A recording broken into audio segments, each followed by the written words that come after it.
Bom dia, boa tarde, boa noite, bem-vinda, bem-vinda ao canal Ideias Soltas ao Vento. Meu nome é José Benito, professor de História. Criei esse espaço como lugar de debate de algumas ideias, análises, proposições que eu faço aqui. Como lugar de debate mais importante para mim é a sua opinião. Ao final do vídeo, você tendo algo a acrescentar, criticar, faça nos comentários, eu respondo a todos. Não deixe de curtir este vídeo com o polegar para cima, dê o seu like. Se ao final do vídeo você não gostar, você descurte, mas esse like é importante, você pode fazer agora antes da gente começar, para a visibilidade, né, do vídeo e do canal. E se você acompanha aqui as polêmicas que a gente lança, as análises que a gente lança no canal e gosta dessas análises, se inscreva no canal, aperte inscrever-se, vai se transformar em inscrito. E se você vendo aquele sininho que aparece próximo ao inscrito, ativar o sininho, toda vez que a gente lançar um vídeo aqui, se o YouTube ajudar, você é notificado do lançamento do vídeo. Bom, a ideia aqui hoje é discutir um pouco sobre um assunto que vai ser cada vez mais recorrente na realidade brasileira, que é o processo eleitoral de 2022 para presidente da República, né? A gente vai fazer a análise porque claramente entrou um novo personagem, um personagem que determinados setores importantes, né, da sociedade brasileira fazem muita questão de que ele apareça, fizeram muita questão, que ele aparecesse, e fazem muita questão que ele ganhe visibilidade, que é o ex-juiz, né, o grande agente do golpe, o grande agente do desmanche do país, essa é uma opinião minha, de 2016 para cá, que é o juiz Sérgio Moro, ex-juiz Sérgio Moro. Aliás, uma pergunta, como é que ele chegou a juiz sendo tão ruim? Fala mal, escreve mal. Mas a gente sabe que ele é eficiente para algumas coisas. Então a ideia é fazer uma análise do cenário hoje. É claro que o cenário hoje não vai dar conta do que vai ser a eleição daqui a 2 anos. As coisas vão mudar, né? Até porque não tem nada certo, né? As candidaturas podem acontecer, nenhuma foi confirmada, podem não ser confirmadas. Há muito zum, por exemplo, se o Bolsonaro vai ser candidato ou não, né? O Lula diz que não vai ser candidato, enfim. O próprio Moro, a gente não sabe quem vai chegar vivo até lá, se a gente vai estar vivo até lá. Imagina, eu faço um vídeo desse e morro, ó, que beleza. Viraliza. Mas voltando, então é um cenário atual de hoje em que eu vou tentar emitir alguma opinião aqui e tentar apresentar também o que eu acho que é o quadro, tentando tirar um pouco da fumaça e do fogo do artifício, que eu acho que tem muito nesses processos de candidaturas eleitorais para a presidência da República, principalmente com tempo tão longo ainda, né? As candidaturas devem ser lançadas para depois de março, o prazo máximo para filiação partidária é março, a gente está vendo aí o Bolsonaro tentando se filiar. Então eu vou analisar principalmente esses 3 candidatos, né? Pincelar um pouco o Ciro, o que eu acho que é o cenário atual, e ao final do vídeo, se você discordar, o debate está aberto. Bom, primeiro falar que, na minha opinião particular, existem 2 candidaturas consolidadas. Tanto a do Lula quanto a do Bolsonaro trabalham em bases muito fortes. Eu vou falar dessas primeiro, até para dizer a minha análise sobre essa candidatura em gestação do Moro, né? O Lula tem um quadro de apoio muito grande, a gente sabe que existe uma parcela dos setores progressistas, inclusive parte que não votou nele na eleição passada, que, entendendo o cenário político polarizado atual, vai votar nele, então ele tem uma parcela consolidada de votos. Ele tem uma entrada muito grande nas classes populares, e eu acho isso bastante interessante, porque eu vejo algumas análises de colegas, né, amigos e amigas de esquerda, que parece que desconsideram isso. O Lula sofreu talvez não, né, sofreu nos últimos 20 anos o maior ataque midiático que um político já sofreu, né? Uma tentativa de esvaziar a honra do cara, de jogar a lama no cara, e mesmo assim ele tem mais de 45% do apoio, segundo as pesquisas, é claro, com suas falhas ou não. Então ele é um candidato que precisa ser considerado sim, e não dá para se pensar que ele está ali guardando lugar para um adversário, seja Bolsonaro, seja Moro, chegar ao segundo turno e vai ganhar dele. Esse jogo não está dado. E eu vejo essa fala às vezes até na própria esquerda, né, que o Lula é o candidato que a direita quer. Não acho.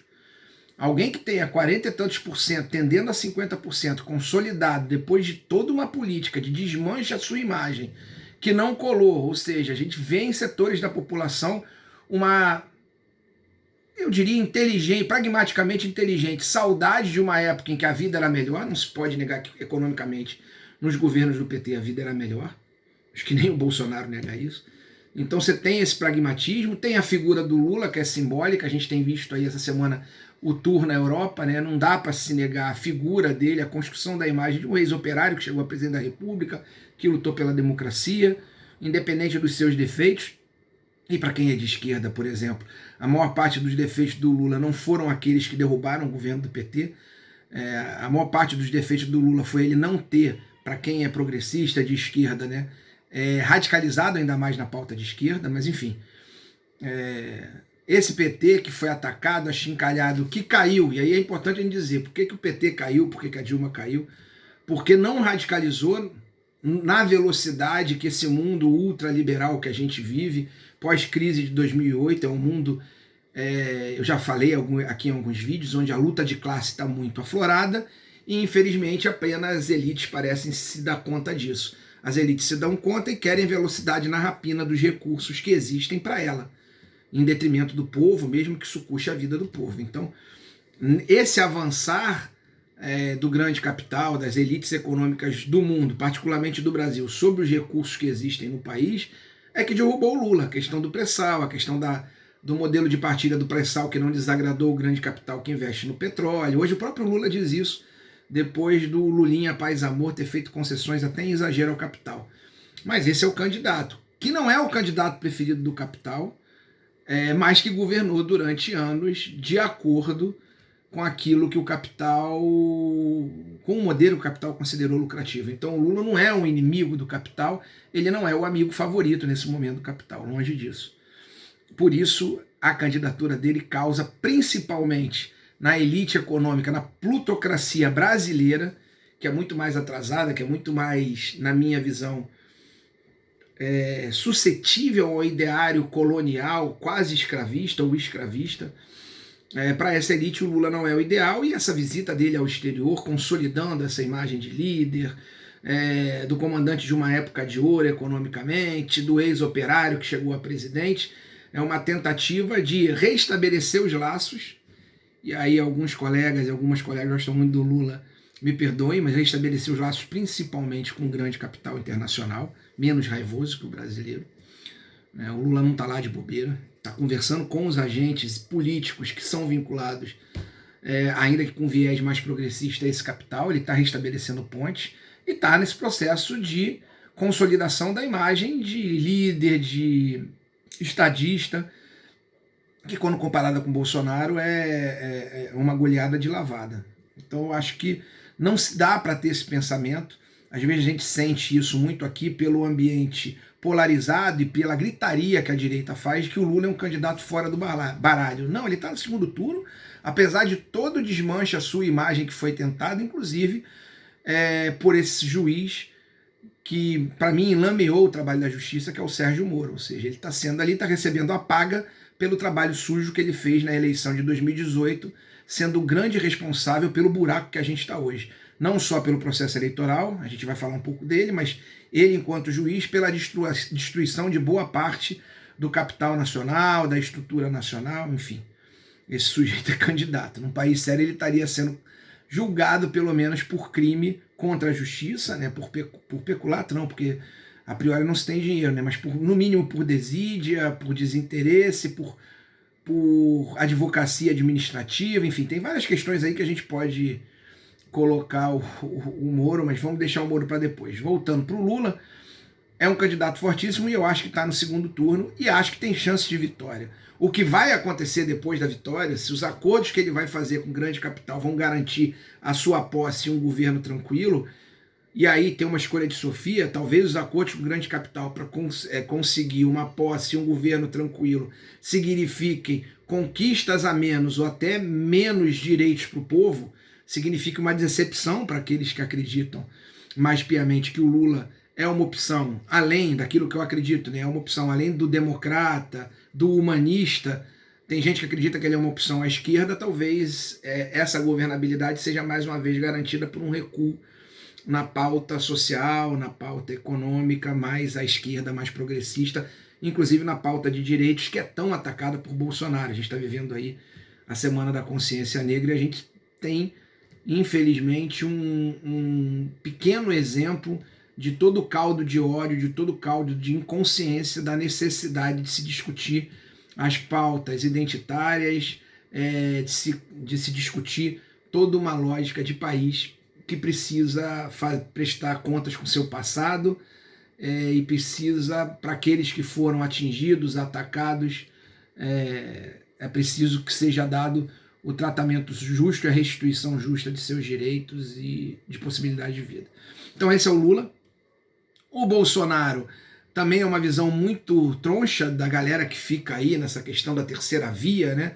Há setores mais democráticos na embalagem do capital brasileiro. Eu não acredito que nenhum seja democrático, porque todos foram coniventes com o golpe na Dilma, inclusive Dona Globo, que posa hoje de inimiga do Bolsonaro. Não tem nada de inimigo do Bolsonaro, a gente também já fez vídeos aqui, como ela é a apoiadora primeira da pauta econômica do Bolsonaro.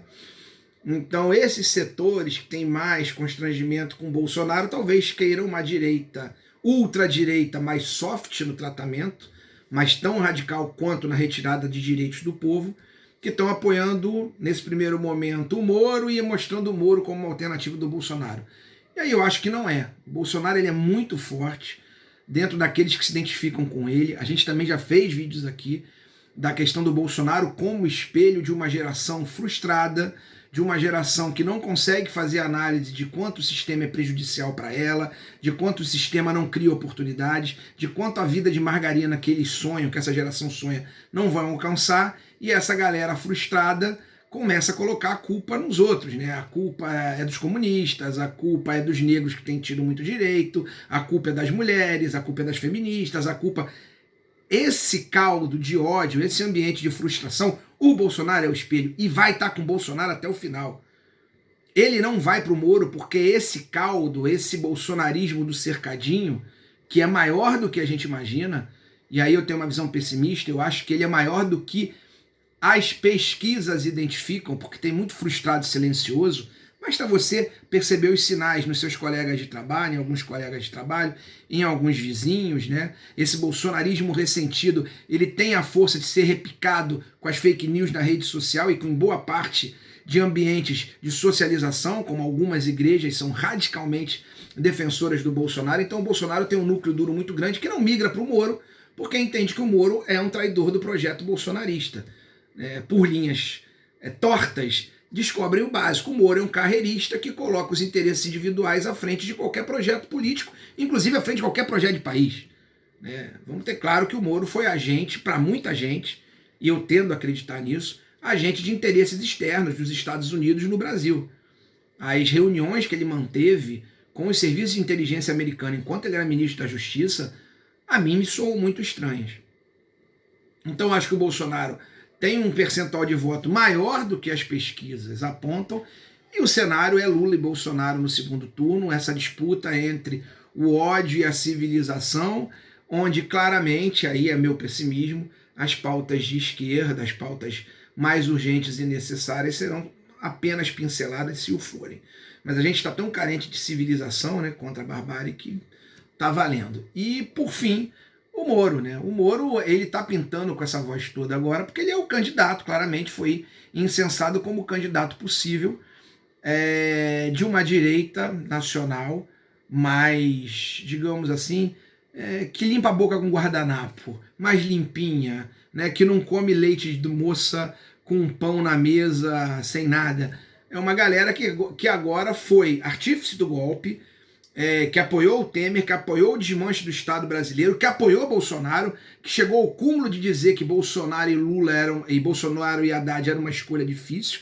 Essa galera agora quer te empurrar um novo candidato, normalmente, novamente, com o discurso da corrupção. É impressionante como o discurso da corrupção, o discurso vazio, o discurso que não discute as causas, o discurso que não discute nem os números desse país, porque a corrupção, eu já falei isso aqui, repito, e a gente abre o debate, não é o maior problema do país, é um problema gravíssimo, mas não é. O problema do país não é o dinheiro que sai por baixo dos panos, o principal problema. É um problema? É. O maior problema do Brasil é o dinheiro que sai por cima dos panos, aprovado em lei pelo Congresso, que vai para o mercado financeiro e deixa de atender o povo. E isso a gente não se atenta, e é isso que essa galera quer manter.